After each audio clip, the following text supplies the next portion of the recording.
Vamos a resolver el problema de los astronautas que se encuentran en el espacio. En este problema, dos astronautas de igual masa, que vamos a suponer como cuerpos puntuales, se acercan mutuamente con la misma velocidad de cero.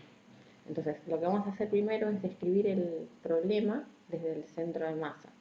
Les dejo para ustedes la tarea de ver que como tienen eh, igual masa y las velocidades son iguales en módulo, entonces la posición del centro de masa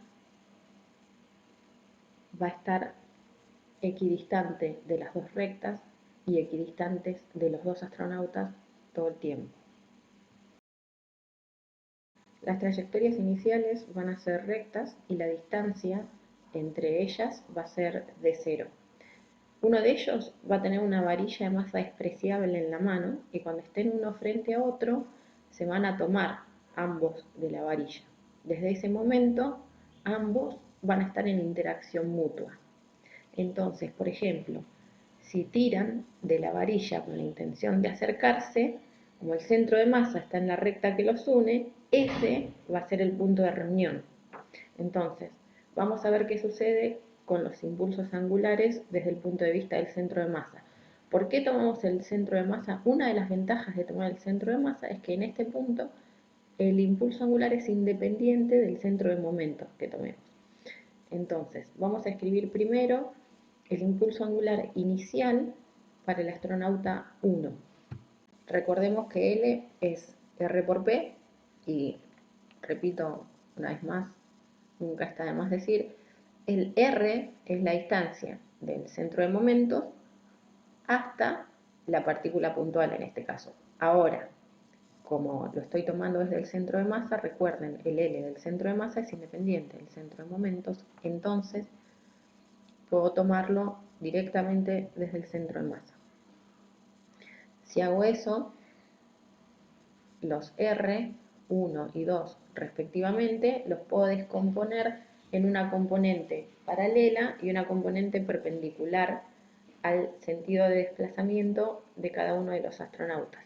Entonces así podemos escribir el impulso angular inicial del astronauta 1 como la descomposición en R paralelo y R perpendicular inicial del astronauta 1, producto vectorial la masa del astronauta 1 por su velocidad inicial, que como se ve en el dibujo está en la dirección y sentido del versor Y.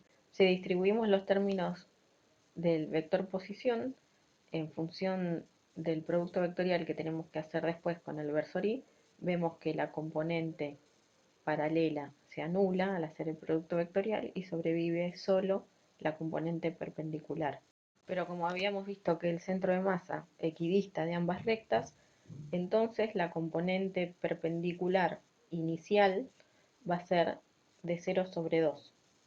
Haciendo entonces este producto vectorial, podemos ver, si quieren podemos usar la regla de la mano derecha, nos va a quedar el versor J por el versor Y, eso va a estar en menos K, o sea, va a apuntar, si ven el dibujo de arriba, va a apuntar hacia abajo en una dirección perpendicular al plano en el que están los astronautas.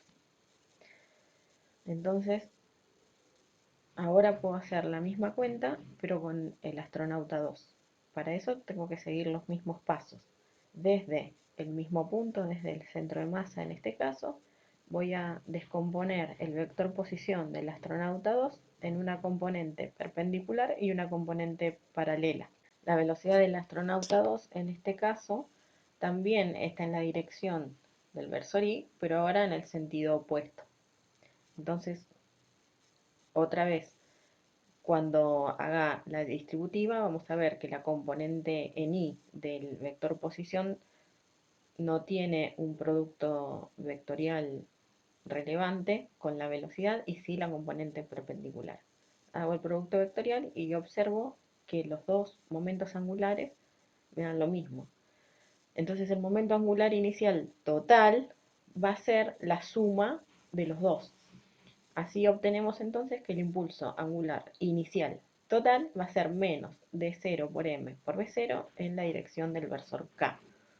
como habíamos visto en el dibujo al principio. Ahora, habíamos discutido que en este caso L es constante. Entonces, lo que valga en el instante t sub 0 es lo que va a valer para todo instante posterior, independientemente de que la interacción cese o que la interacción siga. Esto es, independientemente de que los astronautas sigan agarrados de la soga o eventualmente se suelten. Esta conservación trae aparejada varias consecuencias. Primero, el movimiento va a ser plano. Esto significa que los dos astronautas no van a poder salir del plano inicial por más que tiren de la soga, se agarren, se empujen, se retuerzan. En cuanto suelten la soga, o sea que la interacción cese, van a salir volando en direcciones opuestas. La cantidad de movimiento de cada uno era opuesta a la del otro, pero van a estar contenidos siempre en el mismo plano, que es el plano inicial. El sentido de giro de los astronautas alrededor del centro de masa va a ser siempre el mismo, y no se podrá invertir por más que los dos astronautas interactúen entre ellos. Esto vale solo si consideramos a los astronautas como partículas puntuales. Por último, veamos qué implica la conservación del módulo del impulso angular. Habíamos visto que el impulso angular inicial, el módulo, era m por d0 por v0.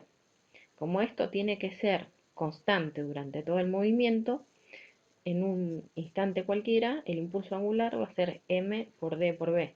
Podemos ver entonces que si los astronautas empiezan a girar en torno al centro de masa, la velocidad angular va a ser v sobre d sobre 2, que es el radio de giro de cada uno de los astronautas con respecto al centro de masa.